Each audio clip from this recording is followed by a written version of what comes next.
What's up, guys? Welcome to Powerline Podcast. Welcome to another episode. Thanks for tuning in. Appreciate you guys. Apologies straight away.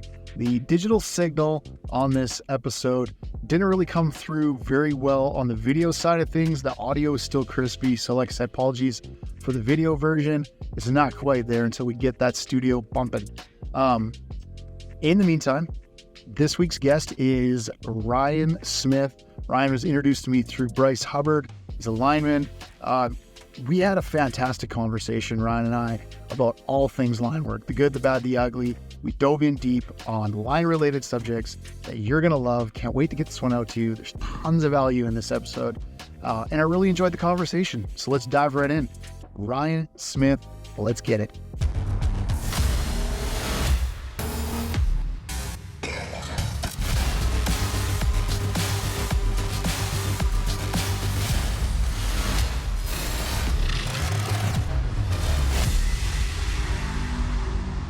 Welcome to Powerline Podcast.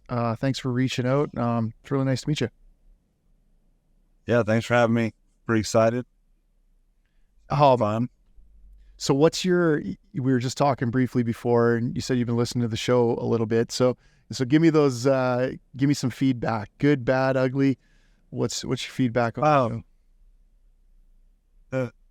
I mean, you're going to get out of it what you want, right? Like, you're going to have the linemen out there that, these guys are foolish and they're not building line or turning wrenches or anything. They're talking on a podcast, and then you'll have the other guys that will listen and probably never get anything from it. And then you have the guys that'll listen hardcore and live their life by it. But yeah, the feedback is, I mean, anytime we talk to stuff like, talk about this trade and, learn about some of this stuff, like we talked about the tips and tricks. And those tips and tricks, when you can relate to them and instantly pick them up, just listening to another guy that's thousands of miles away, working on the same piece of wire or the same kind of wire, and you can relate and use that trick, that's neat, And it's all about that tool bag. You just kind of put that in your tool bag and know when to use it next time, And so that's the show. The show is good. Like, I'm surprised there's not more of them, honestly. As many podcasts as there is out there, there's only a handful of Powerline ones, and this one's become the premier one, I would say. Yeah. Awesome. Yeah, it's been a fun, it's been a fun journey and a fun experience, and I've gone up and down on what I've wanted to ask for questions per se, or should I go more tips and tricks, or should I go more just lifestyle and storytelling? And I try to find a balance of both, because it's not really just for the person today. It's for the person 10 years from now that wants to go back and listen to stories about how their fathers did it. Yeah. I love hearing stories about my dad's a lineman as well. I love hearing stories about, from the people he knows that worked with him on the tools, and telling those stories. It'd be neat to have 20 years from now, your kids got this, and, they get to go listen to how dad did it, if they're in the trade or if they even care. But that's kind of what I do it for too, is the 20, 40, 50 years from now, if it still exists, do it for those people too. Think about how much has changed. I've done it 18 years and already seen so much change. Just from tooling, just battery powered tools were just kind of being introduced, And now you got them linemen that they won't loosen a nut unless they have an impact. And you're like, you got a tool board full of wrenches, they'll come down for a new battery, and you're like, hey, we could have just loosened that last nut, but they Milwaukee's probably just killing everybody, because they got so much focus on this industry. And I'm surprised they ain't got a circumciser tool and stuff like that yet, because they're killing it, Milwaukee, and just those tools that have come so far in the last 15 years, and then the safety procedures and the trucks and the just the advancements, and I can't imagine 50 years ago how it was, I do think it was a whole different breed of man back then. I think, back in the day. Yeah, you definitely did things a little bit more, you did things a little bit more manual. There was definitely even, I think about myself as an apprentice, like I started my apprenticeship in 2000, finished in 2003, 2004.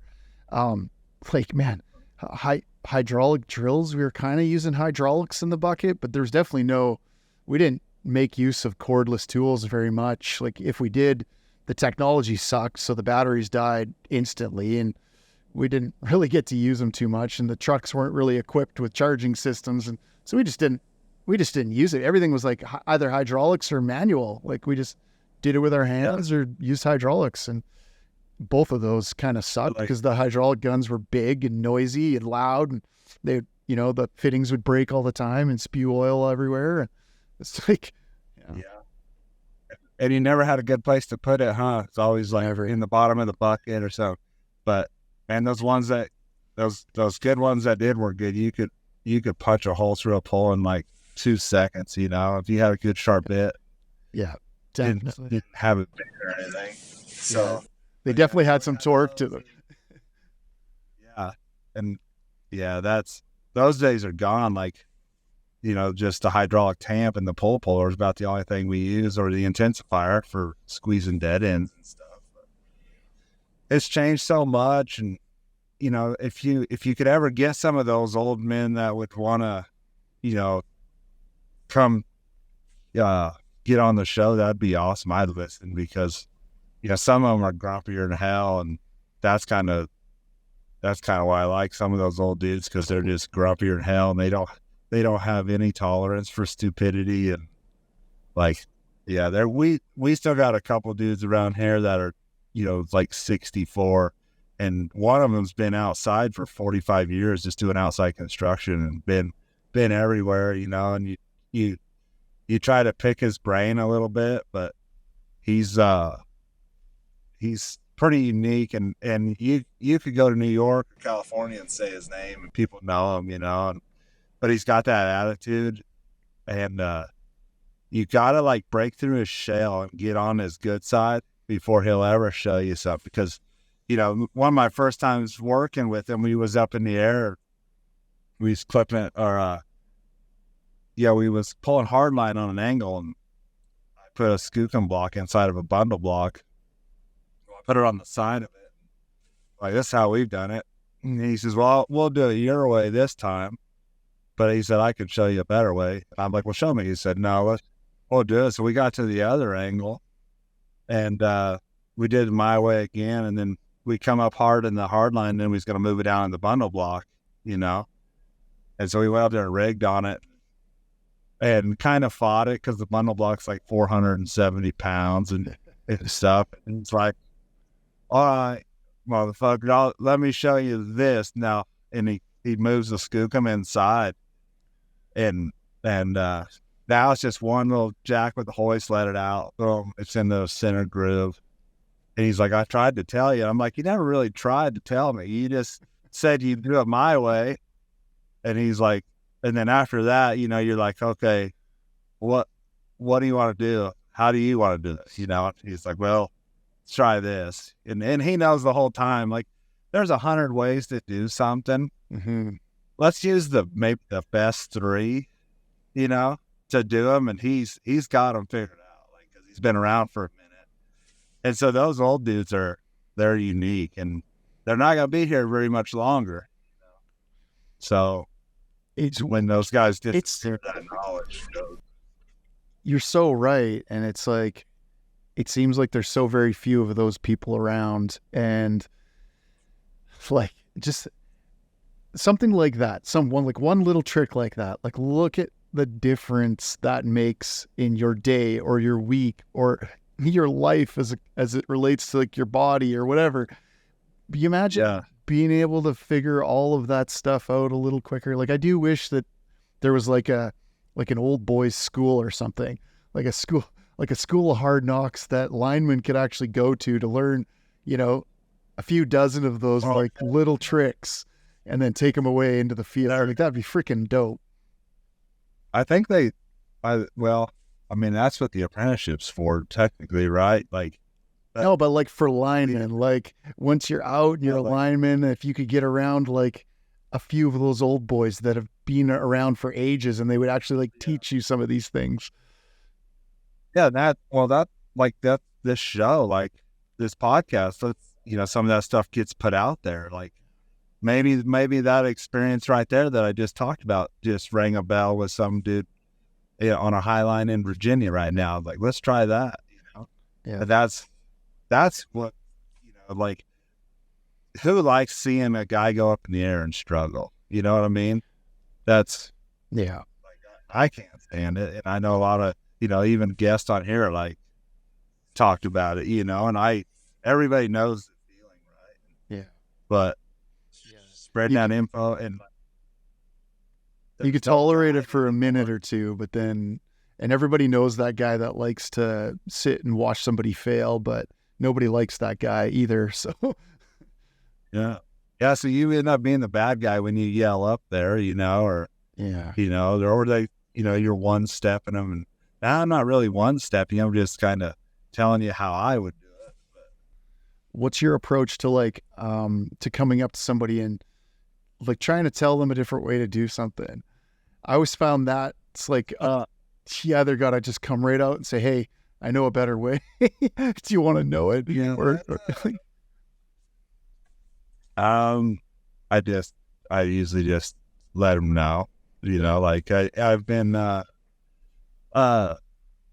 it's like the more you try to beat around the bush, the longer it takes. And it's like, let's just get out of the way and let them know, and, but in the old, a few years ago, it was kind of like you just jump in them feet first. Hey, what are you doing? Or get this and do that, blah, blah, blah.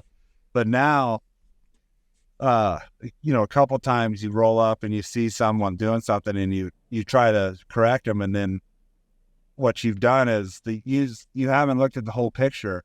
And a lot of guys, they won't turn to you and say, well, I'm doing it like this because we got this, this, and this. They'll just start re-rigging, because, they get so flustered sometimes. And so I try to kind of chill a little bit, make sure I got all my ducks in a row before I open my mouth sometimes, and get them re-rigged. And then other times it's better to just let them fight it out, because by the time I would have explained something different to them, they would have had it done their way anyhow. So it's like you kind of justify, that. But it still blows my mind when today you can talk to a 35-year-old guy or a 45-year-old guy, and you get them up in the air and you yell up at them and tell them to do something, and they'll do it, and they won't really know. They might have been right, you know what I mean? But it's like you said it with such confidence and yelled it that they think you're right, and they'll start doing something completely wrong when you're wrong. And I'm like, totally anymore. I'm like, do we just do stuff because that's how we always done it? Or it makes me question, do people really know what they're doing up there all the time?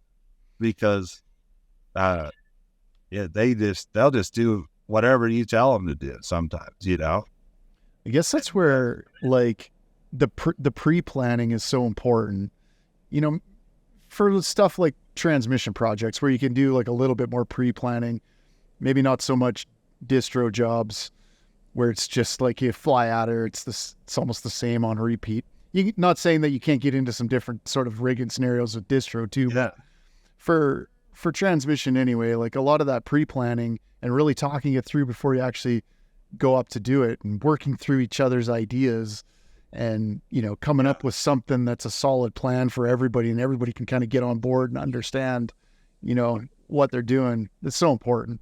You can just save a lot of hassles and time and effort.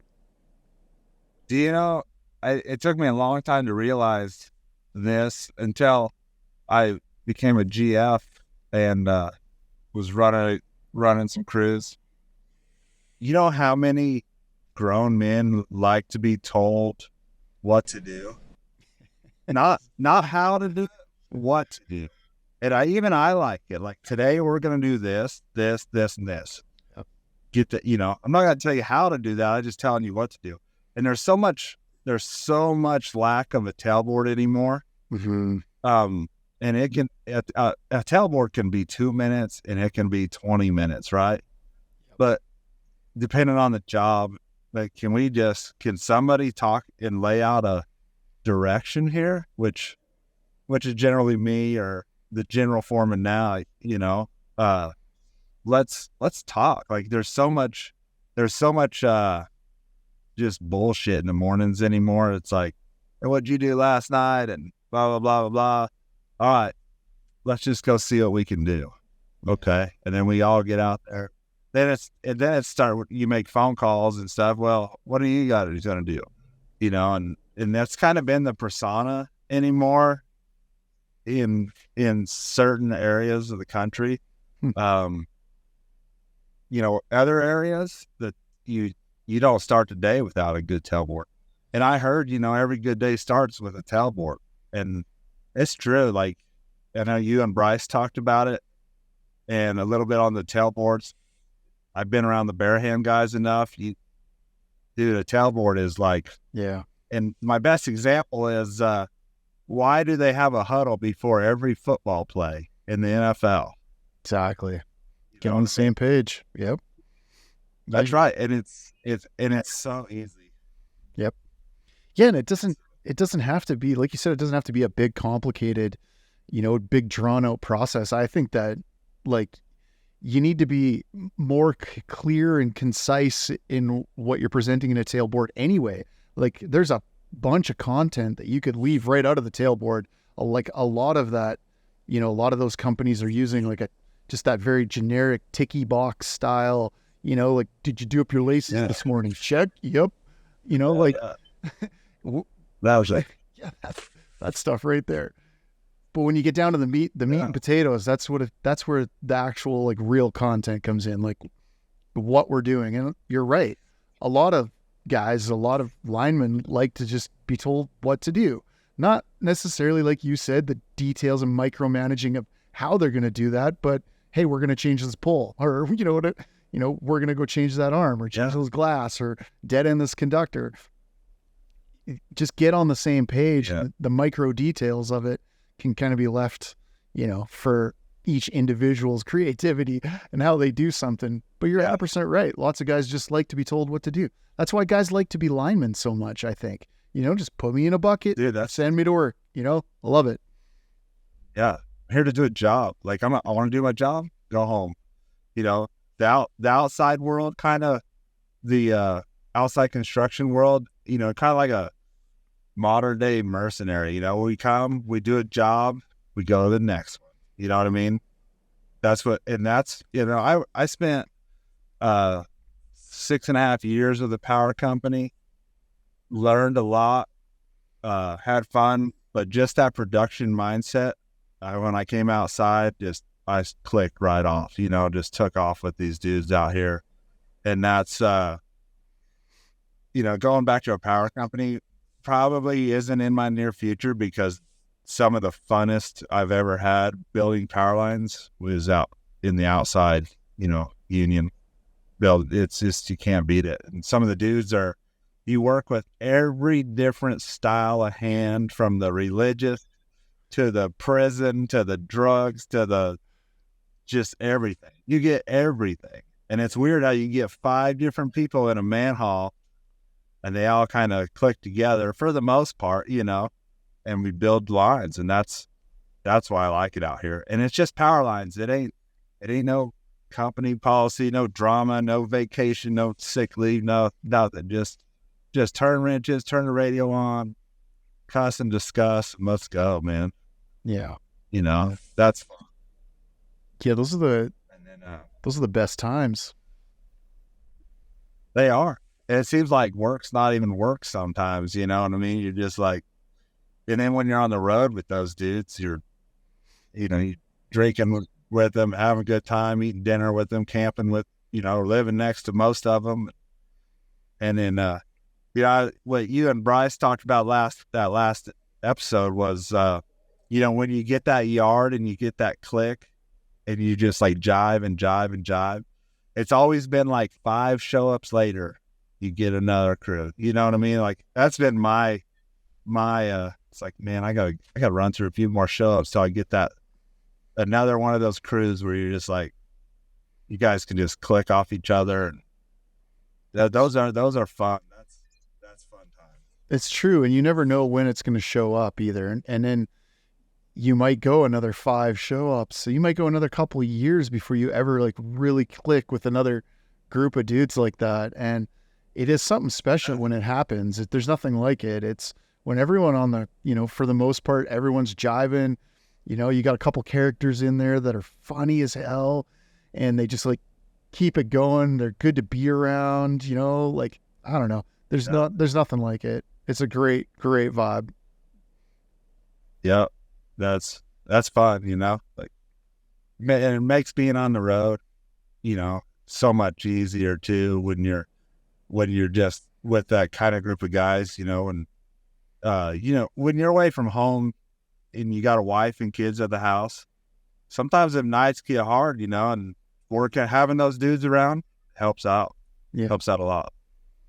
So that was. So where are you from? Or rewind this a little bit. Let's go. Where are you from? Where you up? So I grew up in Southwest Kansas, little town called Garden City. About 50,000 people. Lots of farm, lots of cattle. Just country boy type stuff. Flatter and flat. You watch your dog run off for 2 days. Nice. It's windy. It's out by Dodge City, Kansas. Everybody knows Dodge City, but that's where I grew up. Just my dad worked for the electric company, still does. Not a lineman, but just has worked for him for 20, 25 years now.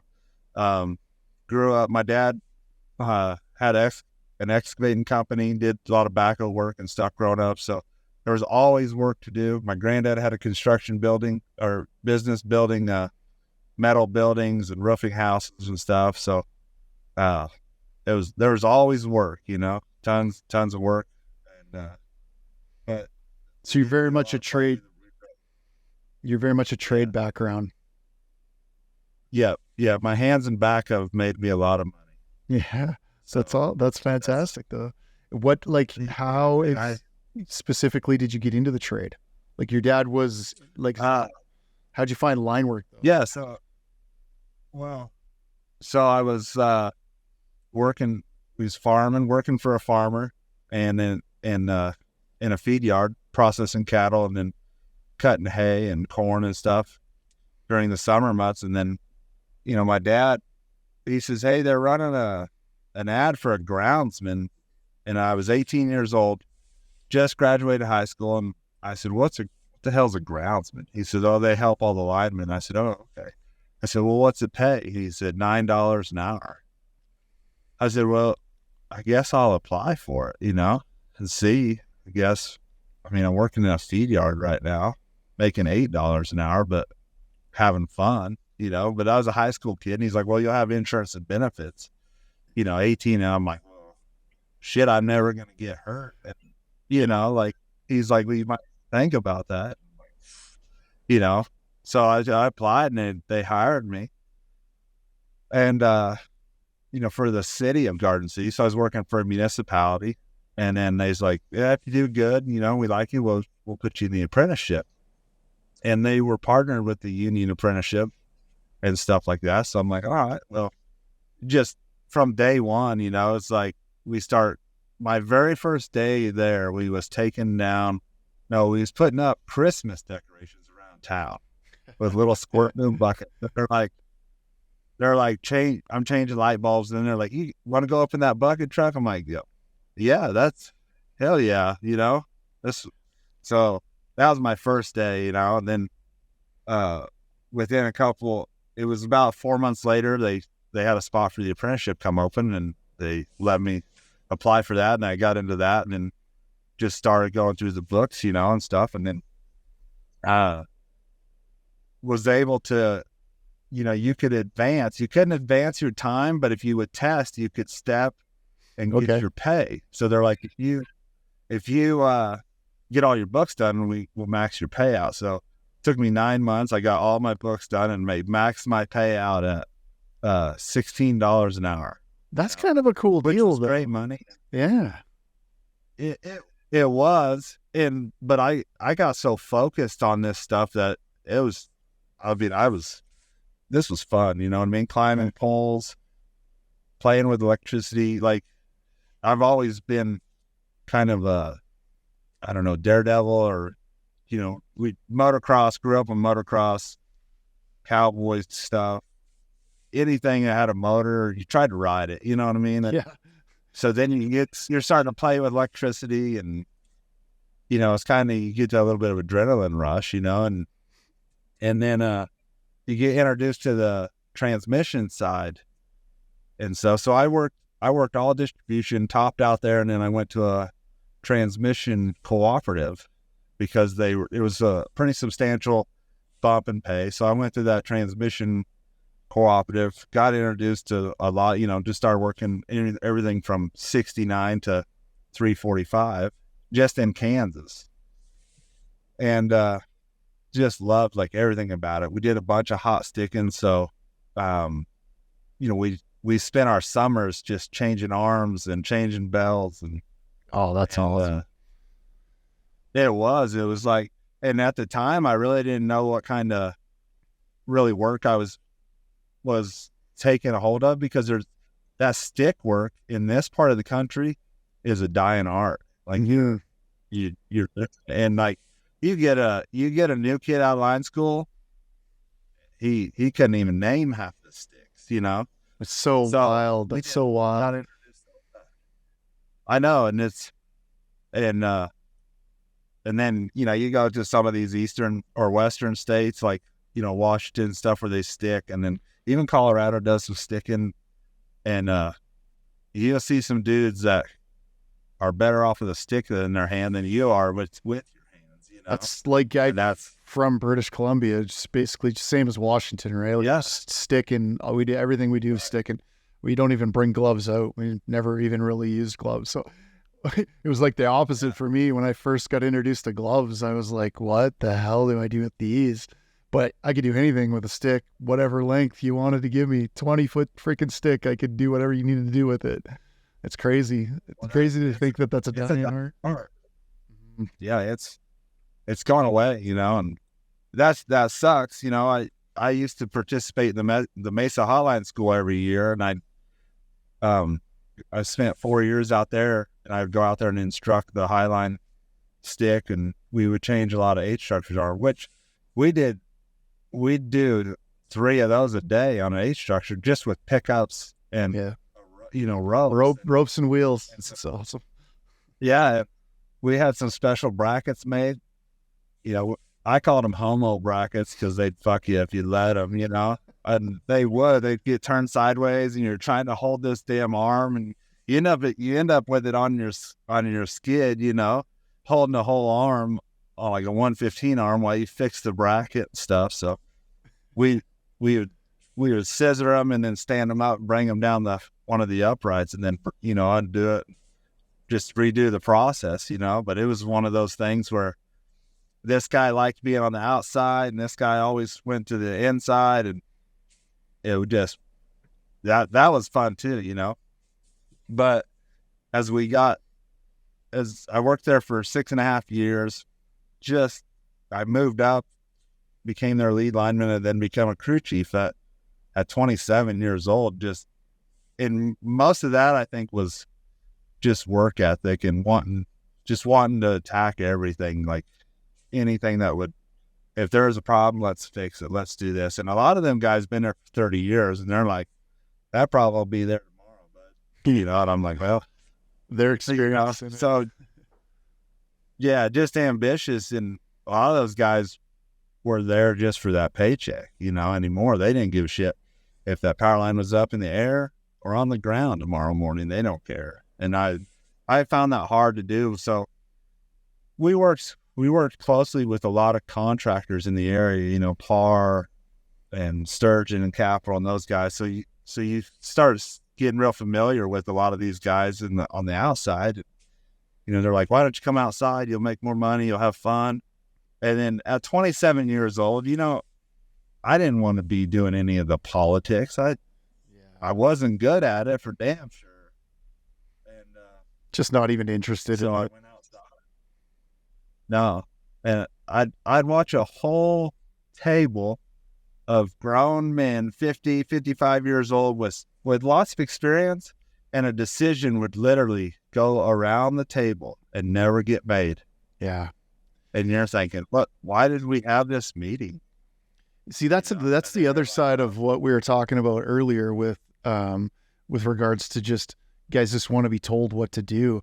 That's the piece of it, is we're lacking people that can just make decisions.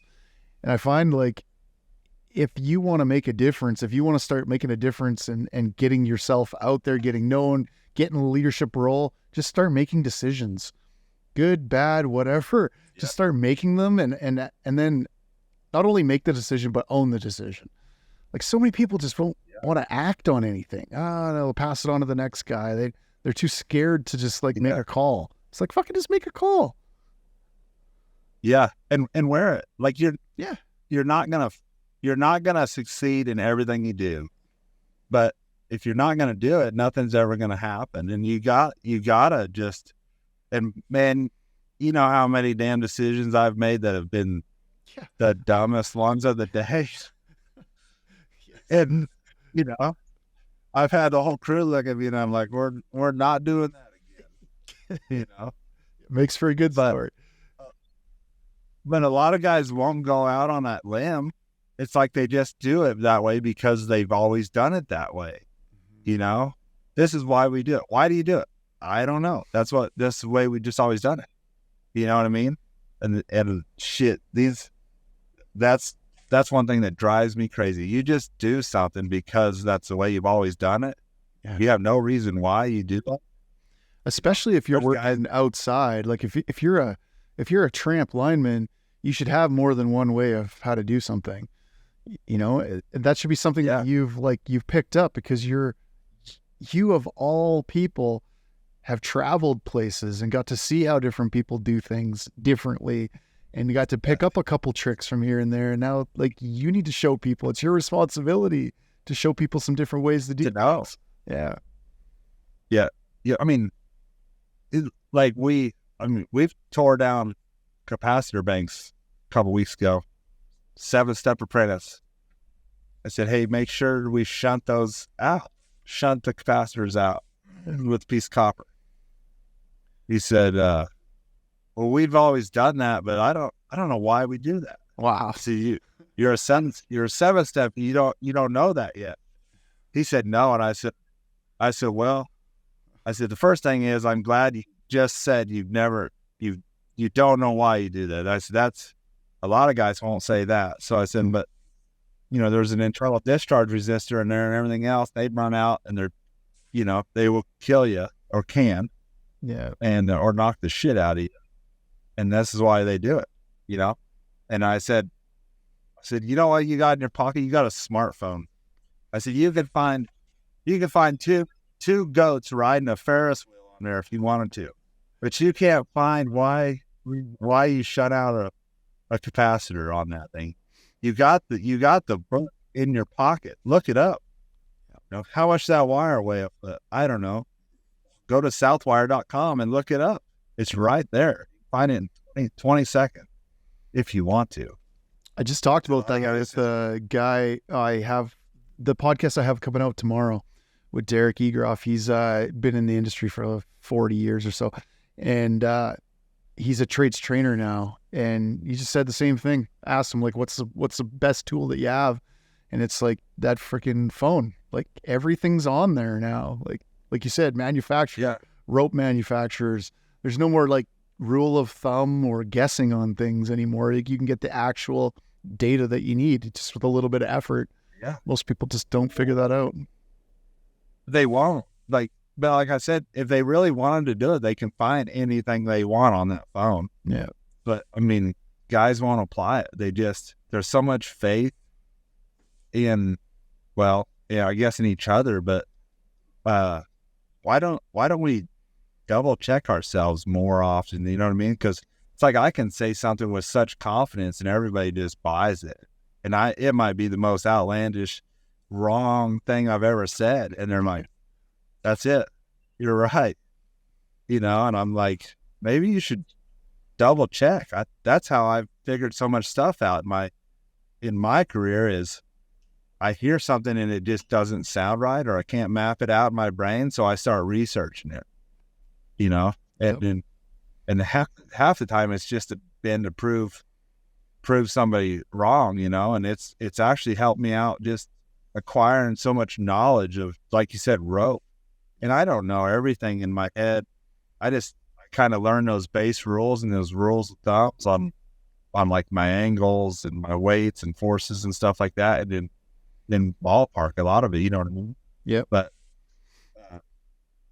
yeah, and you can get away with that on the distribution side. You can get away with like just ballparking stuff for the most part.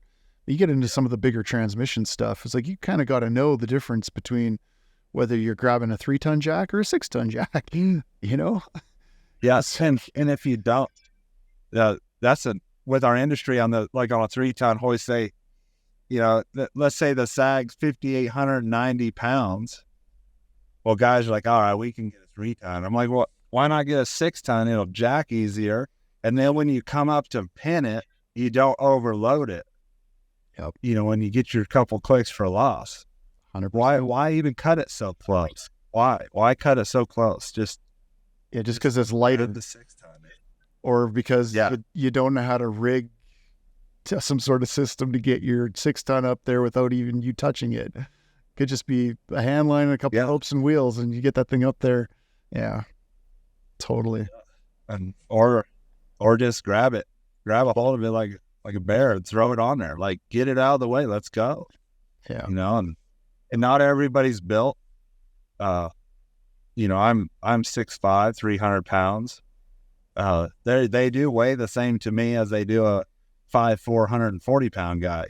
But, I'm just like, you learn how to work your style, you know what I mean? And when you get on some of that 500 stuff, and you're not going to throw them 15-ton hoists around very, very much, but. Nor a big scum or. Yeah. After a day of that kind of stuff, you're like, I'm not working out. No way. Yeah, totally. I had a hard day of that, but those guys, everybody's different. Everybody has their way of doing stuff, and they just need to get after it sometimes. Give me some advice that you'd give to that 18-year-old self that you talked about now, 18 years in the industry or 16 years in the industry, whatever it was. Give some advice you'd give that guy, that newbie coming in. Be uncomfortable. Don't get comfortable and, shy away from those new learning experiences. You know what I mean? A lot of guys get comfortable. They don't want to get outside that comfort zone. Guys get on distro, they'll stay on distro. Guys get on transmission, they stay on transmission. They won't bounce back and forth. I prefer transmission, but I'll jump back and forth and do a little bit of that, a little bit of this, but most of it's transmission work. That's where I want to be. But mine would be just take the chance and learn. You know what I mean? When you're uncomfortable, it took me a long time to get there. Kind of like just put that pride aside and go learn learn something new in this trade. Don't get comfortable. That's, we work with those power companies, tramping around this country or the United States.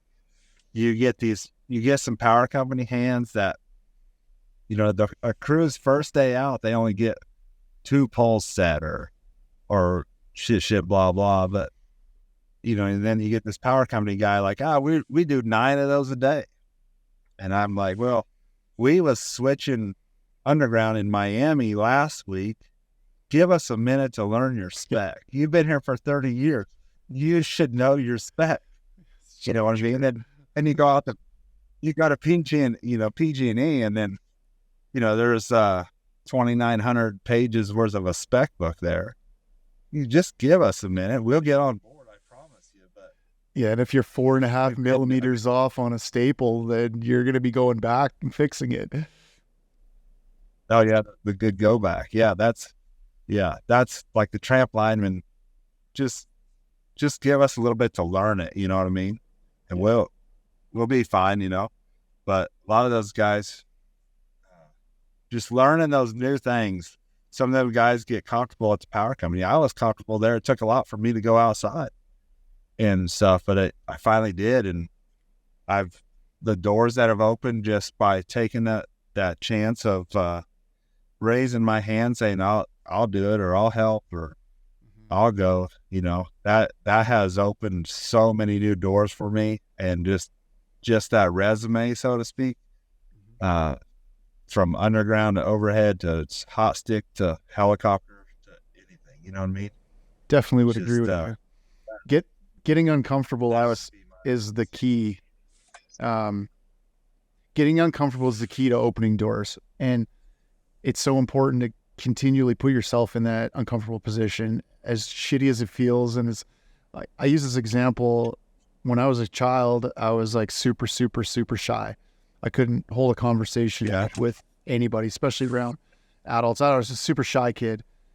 So public speaking and talking on a podcast is just definitely something I'd never, ever would have done. When I decided to do this, it was a huge leap. Like, what? I'm going to like reach out to people in the world that I don't know and ask them, interview them, and just like super stretch, putting myself on. But the more you do it, the more you start putting yourself in that uncomfortable position, you find out pretty quick that it's not that bad. And like you said, it opens doors like crazy. The people I've been able to meet, the places I've been able to go, things I've been able to do, just because of one day I said, hey, I'm going to do this thing. I'm going to start this thing. I'm going to go do this different thing that's uncomfortable to me. Super important, man. It's great advice. Yeah.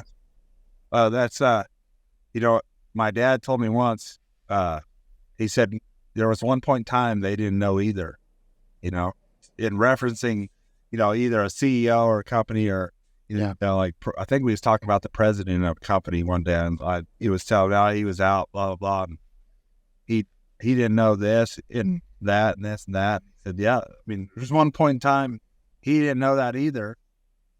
And, so I thought, that's a true statement. There was a time he didn't know how to tie his shoes till he was taught. You know what I mean? Absolutely.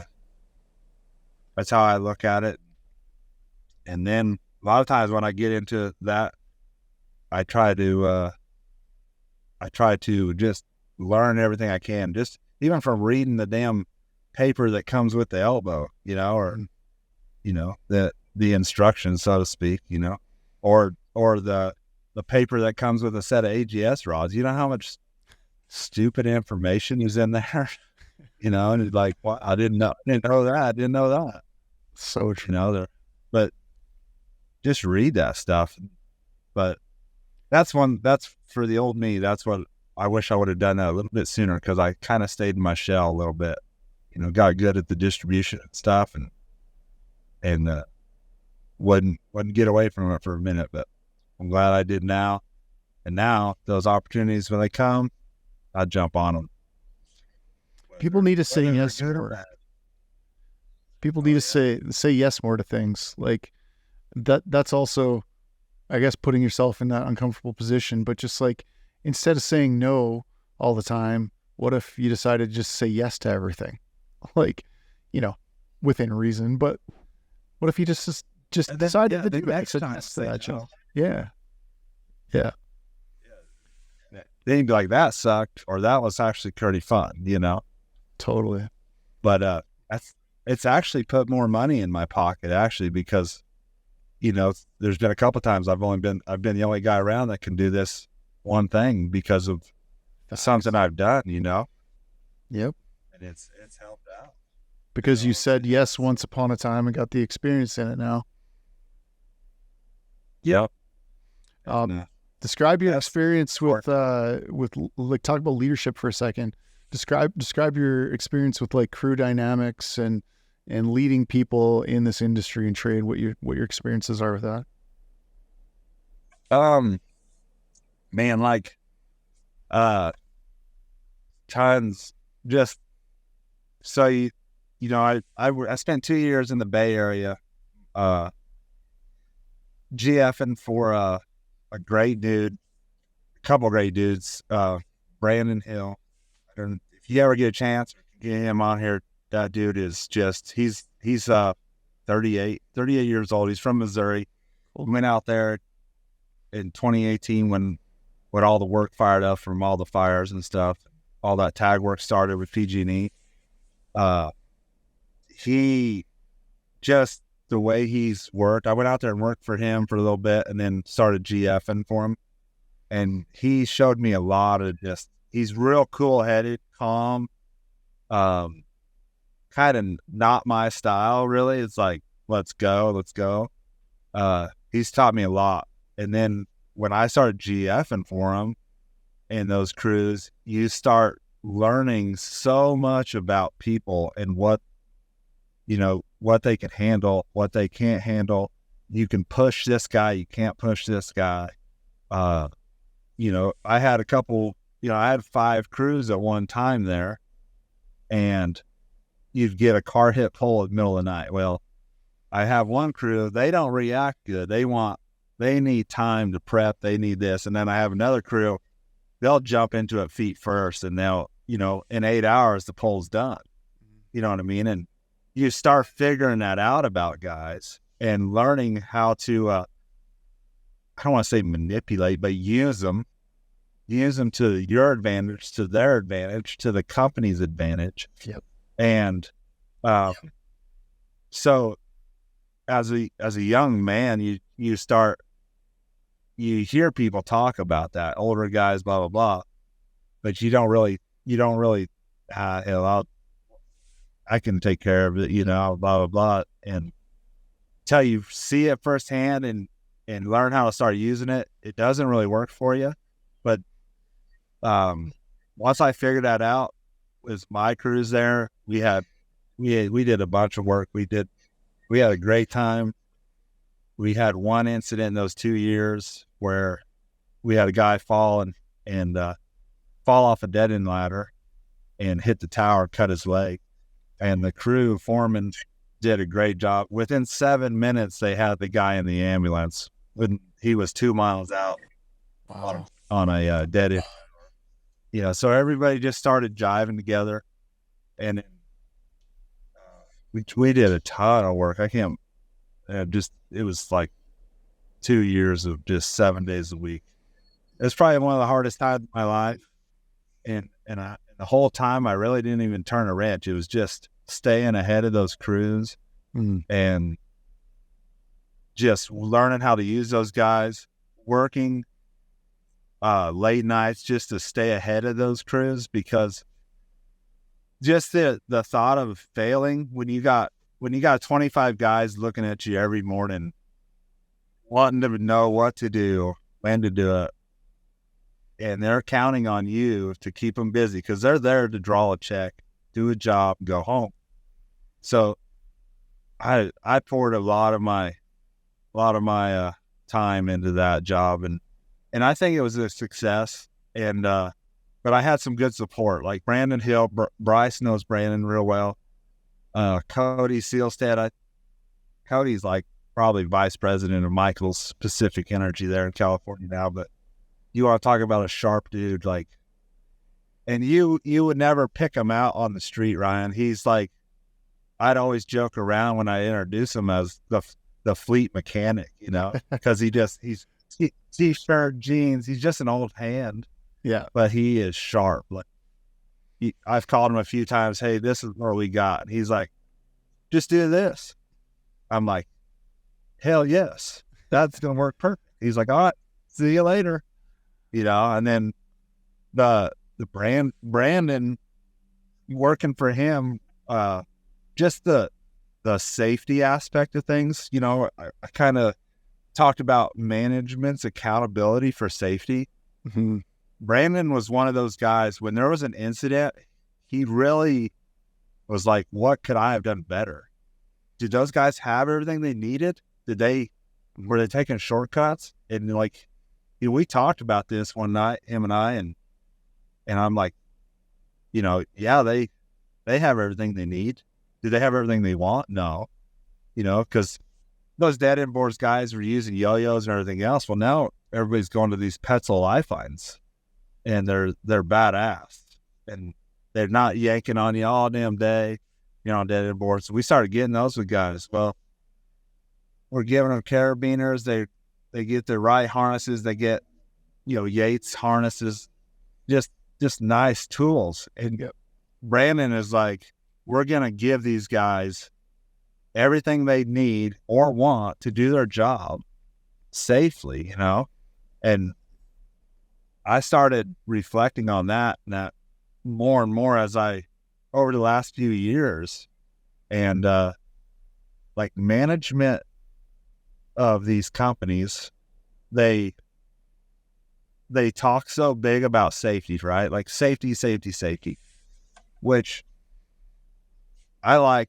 I'm a big fan of safety too, but it's more of a mindset for me, not a habit. It's like just natural. It feels like anymore. A lot of people say be safe. Well, I would have, it's kind of like insinuating I would have been if you less said that. But I think these companies and management, they can do a lot more with their policies and procedures, and following those policies and procedures down through the ranks to make sure they're being done right, and supporting them with finances and the right staff, like the safety staff. The safety staff anymore is some old guy that doesn't probably want to be there anyways.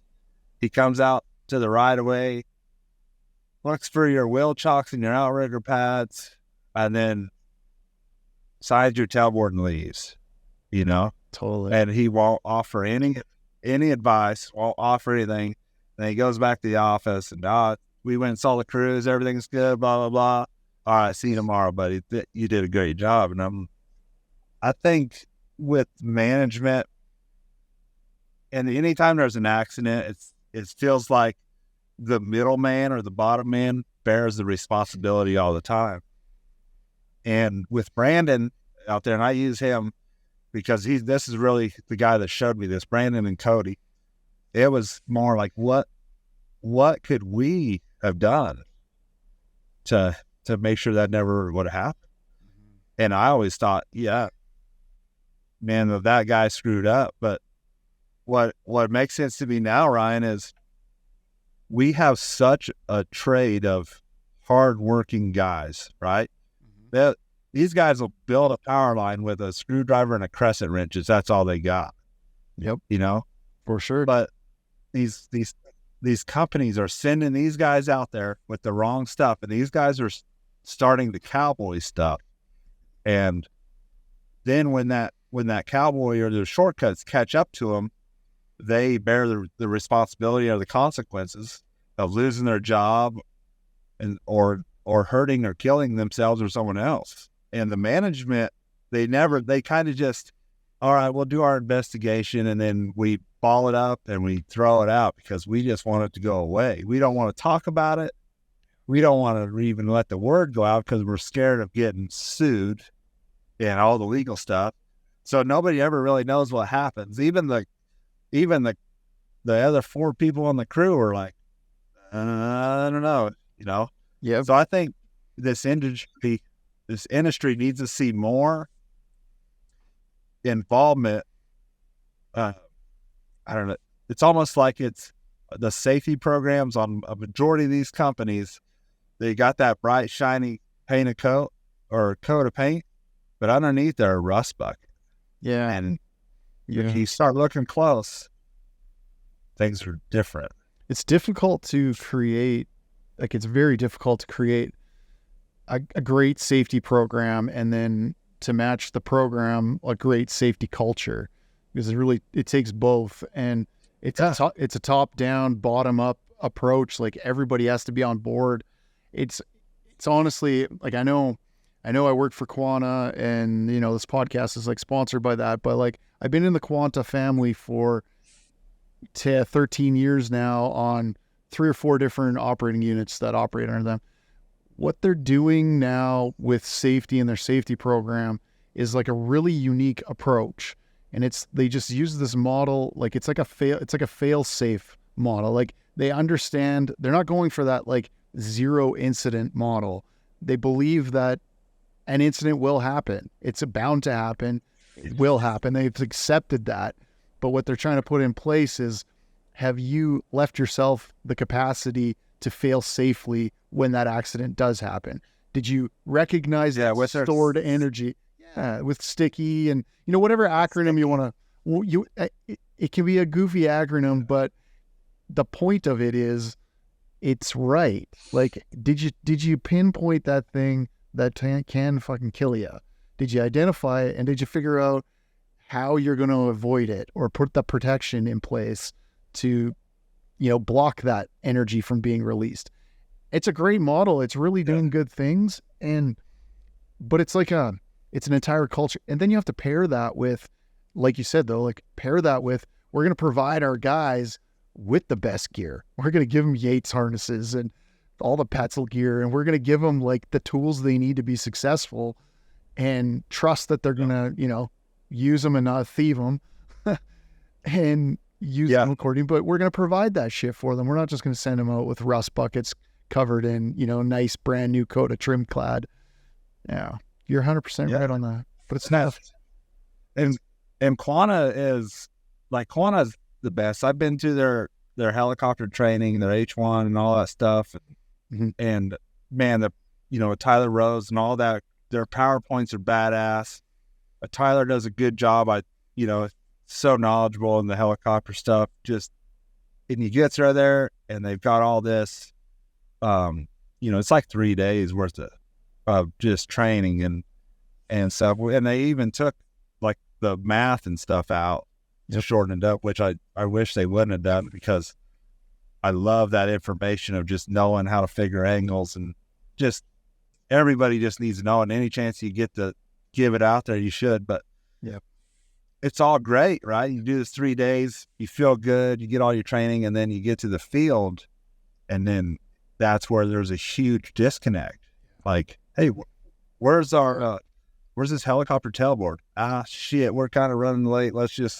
We got to get out there, or don't go to the LZ. We'll just have the bird, just get on the radio and holler at the bird when you need a ride and tell them what structure you're at. You know what I mean? And then, some guys they've got their hands up like, what the hell is this? And then other guys, they just go with the flow. They just do it. And so that's like, there could be more work of following those programs all the way down through the ranks, and also as linemen saying, hey, whoa, we need to do this. We need to do this. You're about to get on a helicopter that you don't know. You don't even know the guy, his name flying it. You don't know where he's been, what he's done. You don't know what that helicopter looks like. Yes. You haven't been through any with him. You don't even know what it can pick. Totally. You don't know anything about it, and it doesn't take long. It doesn't. 5 to 10 minutes to chat about it, get some questions out, get some answers, and then go to work, And some accountability too. Like, the management has to be accountable for their piece. The linemen have to be accountable for their piece. It's we're all a crew, whether you're the CEO of the company or you're the bottom of the boots on the ground guy. We're all part of the same crew, and you're all accountable to each other, because when something happens, you don't have time. It happens really fucking quick, really fast. and you don't have time. You don't have time to react. You know, your reaction happens after the fact. And if you're not squared away, if you don't have a paper trail, if you didn't properly go over what to do the morning before, you know, like, you know, get your ducks in a row, get everything squared away and do it right. You can't hide at that point.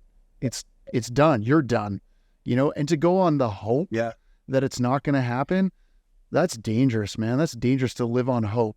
Like, I hope nothing happens today because I didn't fill out a tailboard this morning. I didn't go over it with the guys properly. And, you know, we didn't do a proper helicopter procedure inspection. And like, I don't know. If you're not doing that, you're crazy. You're crazy. And man, I've had those mornings like where you get these pop-ups and you got to take care of this fire real quick and this fire and this fire, and your crew's grabbing material and stuff, and you roll out there and they're already framing the pole and they're already doing this, and you start doing this, and then by noon you're like, oh, shit, I didn't fill out a JSA, you know? And in me, I'm like, damn it, I wish somebody would have said something and reminded me. And a lot of people think that, oh, just because you're the foreman or GF, you know what's up. And then there are so many times that somebody asks me a question and I'm like, oh shit, I forgot that. Thanks for saying something. Just like that, you know. And then, oh, I'm sorry, I didn't mean to. No, like, please say something.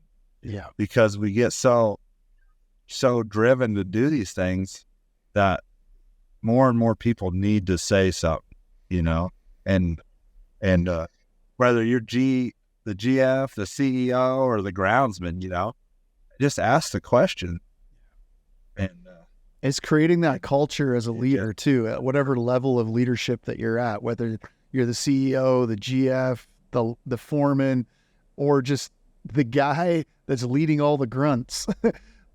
You have a responsibility to create that culture of accountability and that culture of it's okay to ask questions. It's okay to say something if something seems off or you got a question about something. Don't be that guy that's like beats up on those people and, you know, treats them poorly because they want to ask a question because they don't understand. Man, that's going to get you in trouble because you can't be everywhere and think of everything. Yeah. And it's so easy to forget stuff in this day and age, like, because you get jobs dropped on you like 2 days before, you know, like, and hell, you don't even have time to call in locates half the time, you know. It's like, shit, can we plan this stuff a little bit better, guys? Like, you know. And that's another thing, like locates, just ask. And because you get so much stuff that goes by the wayside. I've missed them too before, you know. When you got crews running all over the place, it's not hard to do. Yeah. But more and more people, if they would just speak up, and it would help so much more about safety, production, everything. You wanted to talk about human performance and why humans choose to do different things, why we take shortcuts, things like that. What's your perspective on that? So that's like, I think generally humans are kind of lazy in nature, and I've caught myself doing stuff just laziness, really. But if you can you can kind of predict what guys are going to do sometimes. And if you can take that stuff and control it sometimes, like the human nature of, well, that cowboy, let's just say, these guys are going to work. Like, sometimes you're 40 miles away from the show up. And a good example would be, we got a digger truck at a company I worked for, brand new DT65, great, brand new truck, not a thing on it except for a distribution set and chain. So the available line pull of this truck was 15,100 pounds. This distribution chain was rated for 8,000 pounds. And our task was to go remove guard structures that were guarding energized three-phase crossings. So kind of the general consensus on pulling poles with a digger truck here in the last few years is it's not good on them. Well, we don't have a pole puller. Okay, we don't have a hydraulic jack on our truck to suck the poles. So we're gonna hook onto them with that chain, and then we're gonna boom up, we're gonna winch up and suck them out of the ground. But that chain's only good for 8,000 pounds. So we don't have a chain rated properly to pull that pole out of the ground. It'll probably work because they're just guard structures and they're not backfilled. But if that chain comes apart and that hook goes up through the three-phase, trips the circuit out, and they come to me and say, why was you using that that distribution chain to pull that pole? Well, I didn't want to get in my truck and drive 40 miles back to the yard and grab the right thing. But that human nature is like, you're not going to do that. And I don't know very many people in this trade that would. Mm-hmm. I know some guys, they probably choke the winch line and all that kind of stuff. But what if we did a better job at when we sent that brand new digger truck out, it had a properly rated chain, it had a hydraulic jack, it had a tamp, it had a digging set, it had pole tongs to pick up poles, it had everything you needed to do your job. What if we did that? You know what I mean? Yep. Because we will give you every tool you need and eliminate any excuse of you not working safely or getting your job done, you know? So that, to me, that human nature is like, we're going to do what we got to do to get this done. There might be 5 guys in this trade that don't follow. No, it's built into, I talked to an old boy, an old safety guy about this, super, super smart guy. And he's been around enough that he talked about they're engineering these factors into actually like engineered and built pieces of equipment. The example he gave me, if I remember it correctly, was like, it's just human nature to, it's not even lazy, it's to create efficiency. So if you have like a sidewalk, say, right? 90-degree sidewalk.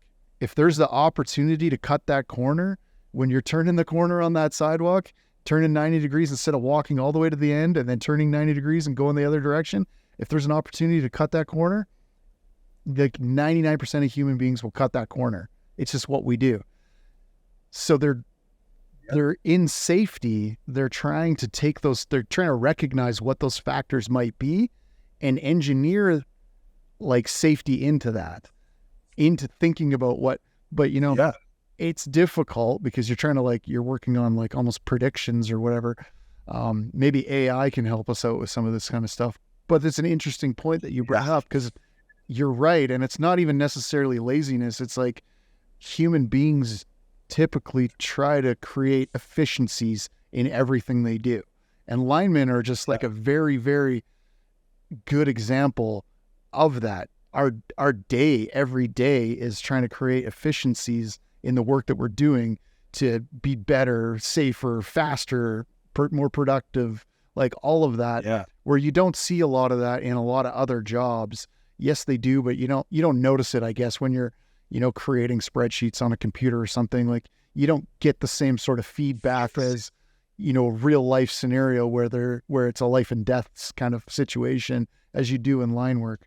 So I just thought that was a super interesting point, and like you're onto something by thinking about that sort of stuff.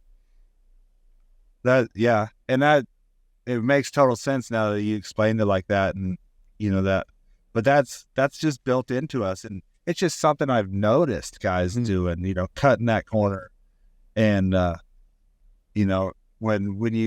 it'd be awesome to talk to somebody who's just strictly focused on that kind of stuff, but I think those are all controllable factors from the get-go, right? Like, let's just by simply tooling a truck up, we could have eliminated a risk or a problem. Yeah.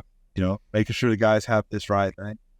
And then just recognizing that corner is cut. And sometimes you don't know what corner is going to be cut and when it's going to get cut. But here in the last few years, I've seen a lot of encouragement on near misses, like reporting those near misses, self-reporting them. And for the most part, 50-50. Some of them have been good and there's been no consequences and stuff like that. And I think more companies should open up and more, you know, GFs and stuff, you'd recognize those near misses. Like, let's listen to them instead of just replying with some kind of consequence or a new rule all the time. Report those near misses. Let's hear about them, because it could help another crew, another man, another whatever the next day even, you know. It's important. There's not enough communication. Unfortunately, there's not enough communication about near misses or accidents. The legal system, I think, hinders that a lot because, you know, it's instantly into a suing situation or a huge financial burden, loss of future jobs. I don't know, the list goes on, but the people that don't benefit from it are us in the field. Like, we're the ones that it's affecting the most, because it could be some simple lesson that, I don't know, it's just the system. It takes so long to go through the whole investigation, to actually pinpoint what the incident might have been, and then to create some sort of training around preventing that accident, and then delivering that training to the masses and getting them to change their behavior. Now, it's such a massive task. It's crazy. You know, some of those things I do think work their way into safety, but it takes so much time to get that in there. It doesn't happen quick. Yeah. Like you said, with all the legal stuff, that's a shame sometimes that's what has to happen. And it's like, we can't be proactive on this stuff. We have to be reactive, you know. That sucks, you know, because there is so much just the stupidest little things that cause the biggest catastrophes and stuff, and incidents in our trade. And it's a shame, because you hear about an accident sometimes daily, right? Through our trade now with Facebook and stuff. It's every time you get on there, it's like, oh, we haven't lost another one. Just this week, there's a couple dudes down in Texas with dehydration and stuff, you know, passing and stuff. And it's like, man, what if we talked about this, the heat illness stuff, the how to respond, how to lower a body's temperature down when they're 106, 107 degrees, you know, not draining the ice out of your cooler, because, you know, the first thing a lot of guys do every morning, they drain that ice water out of their cooler and put fresh ice. Well, learned a long time ago, if you take a jelly sling and you soak it in that ice water and wrap a guy up in it, it'll cool them off quick. Yeah. You know, it's right there in our cooler, but a lot of guys don't save that ice cold water. Yeah. You know, and then, but that could get out. That needs to get talked about. What happened? You know, was it heat illness? The dehydration? I know those guys are working in some hot, humid environments down there. Distribution of this knowledge, distribution of this content is hard to get out. It's hard to get it in front of everybody. I know if I've talked about dehydration, heat illness, half a dozen times, been sponsored by Working Athlete in the past. I've had Dylan, coach from Working Athlete, on the show 2 or 3 times. Their founder on Mark Paulson was on, and I just recently had a whole show designated on heat illness. Yeah. And it is such an important topic, because like when that shit hits, it hits fast, and it's like without warning, you know, and there's not much you can do after you've baked yourself. Like you're struggling, you're going to struggle to survive after that. It's brutal. I had a heat stroke in the past. It was one of the most crazy sicknesses I've ever had. And it came on so quick without me even recognizing. I was just doing line work. I was just doing regular work in the heat all day, was just kind of on my own, wasn't paying attention, driving home at the end of the night, wham, hits you. And I was out for weeks after that. Lucky, very lucky. And a lot of dudes never get 100% after that. No. You know? And I've had it too, with some fire, you know, some working some fires and stuff, and just during the middle of summer and stuff. You know, Kansas get 105 degrees and the humidity would be 100%.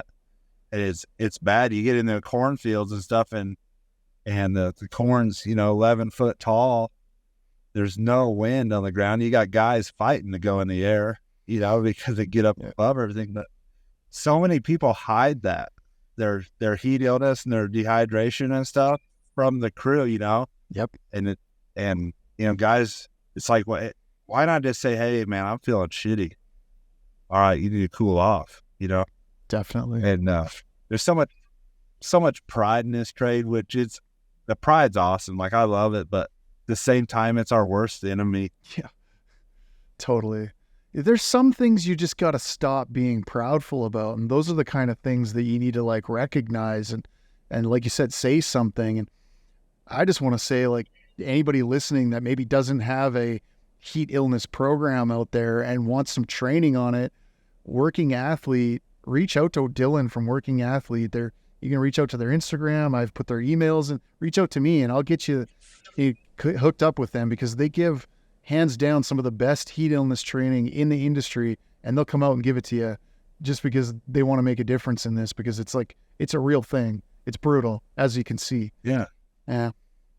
It is. And it's one of them things you just focus so much on, electricity and electrocution or falling, you know, Mm-hmm. and it goes by the wayside a lot. But like you said, it doesn't take but a second to creep up on you. Yeah. And it takes a long time to get back in shape on it. And the industry, you know, those kind of topics, Facebook anymore, there's so many little videos out there that people put out. There's so many ways to get information out anymore that it should be getting out. You know, the safety briefings, I wish more companies did those 5-minute meetings where they just send out a stupid little topic. It might be about heat illness, it might be about a rigging sling, it might be about breakover tensions on a dolly, but it's just 5-minute discussion of spreading some information about anything that involves us in the trade and what we do. And kind of stuff's pretty important. Isn't that cool too? Like, you could put 300, like you could put one a day. So say you did one a day for a whole year. That's 365 topics that maybe you didn't know something about that you just learned about, right? Over the course of a year. That's huge. There's so many people like you never get that. So it's just a little thing like that. I like that. A little 5-minute topic discussion point on something like heat illness, or with some information or a place to go to find out more info. Great idea.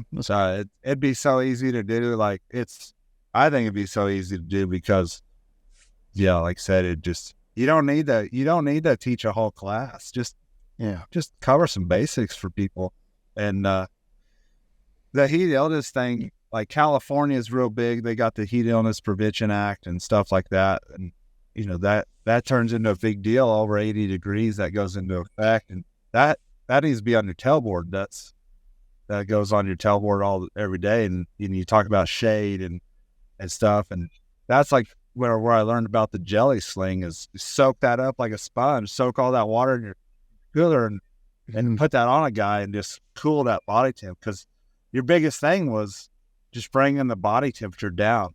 You know, a lot of guys talk about shock and everything else like that. But I've pretty much learned that you don't care about the shock. When your body's 108, 109 degrees, shock don't matter. You're going to die unless you get that temperature brought down as quick as possible. Yep. You know, and talking about that stuff, just talking about it gets everybody's mind in shape for it, you know? And that needs to be discussed. Hospitals, where you're at, all that kind of stuff. And sometimes when you're the guy that it's affecting, you're already not in the right frame of mind, that maybe you're not even coherent enough to recognize that you have an issue. But that's why it's important for everybody to talk about it, because maybe the guy beside you isn't in the same position as you and is like with it enough to recognize it in you, if that makes sense. Like, hey, Ryan, are you doing all right? It looks like I think you got some symptoms here. I think you need to come in the truck and let's come here for a sec. Let's cool down. Let's get this jelly on you, like whatever. But that's why it's important for everybody to be on the same page. A lot of people are waiting for that introduction, or, you know what I mean? That, because a lot of guys are like, I'm not getting down today. You know, I'm not coming down. Just that pride, way too much pride, man. Yeah. Just, can be a lot more guys living if there was less pride. True story. Well, hey, I've had you for an hour 20 now. I've got a half dozen more questions I like to ask at the end of some of these shows. Do you got anything else that you wanted to touch on this before I move on to these last few questions? No.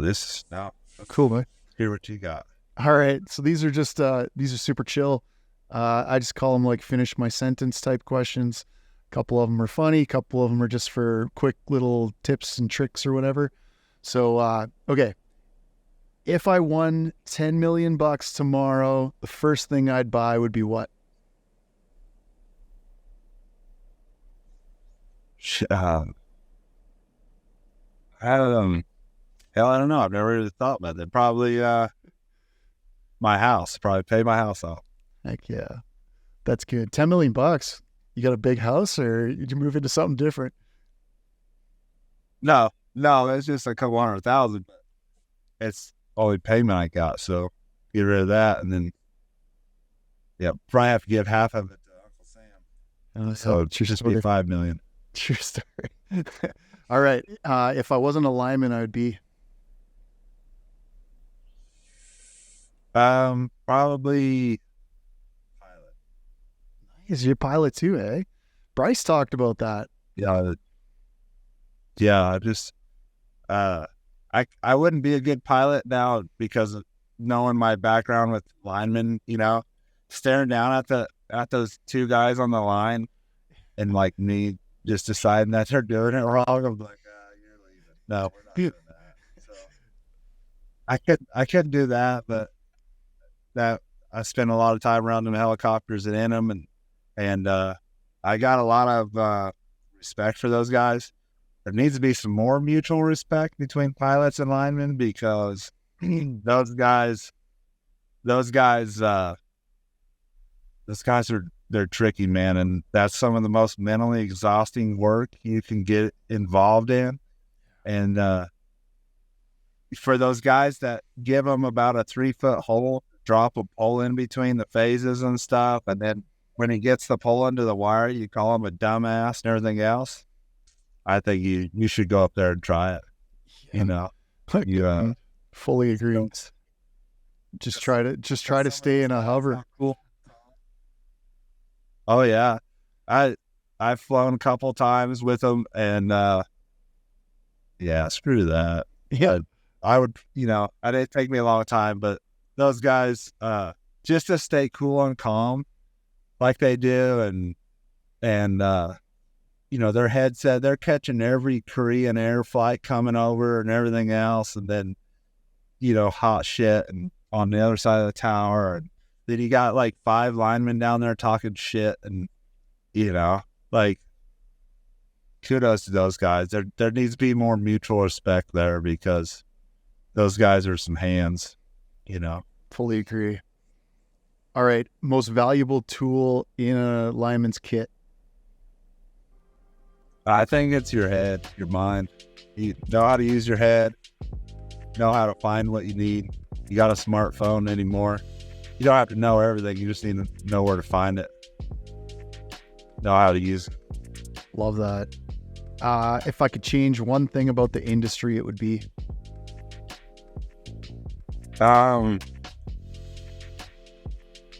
The one thing I'd change about this industry is that it's, I don't really know how to say it, but that persona that it's just all good and stuff and you can make a bunch of money. You know, we get a lot of kids out there. The first thing you ask them is, why are you out here? Well, they said I can make a ton of money.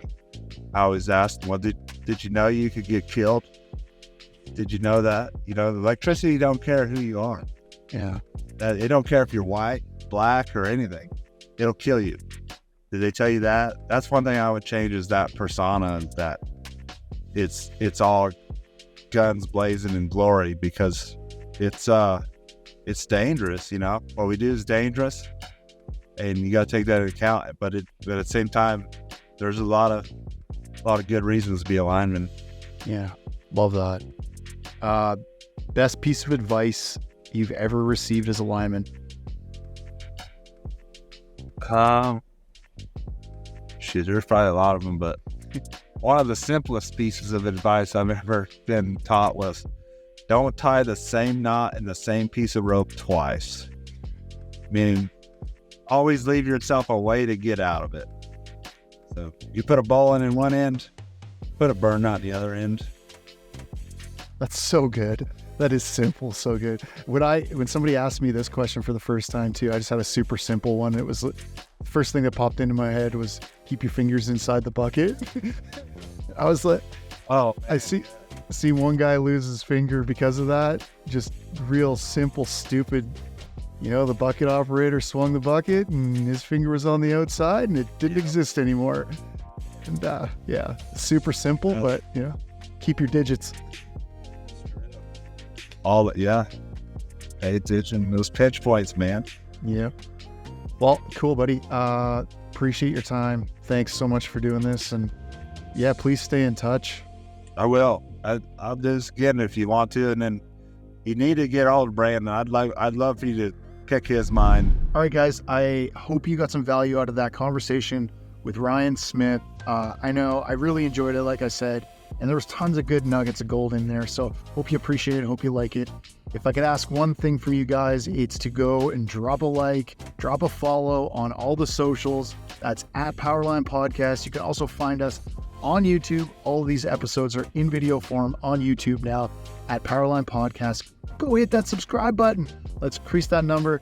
As always, guys, I appreciate you. DM me with any questions. I love you. Peace.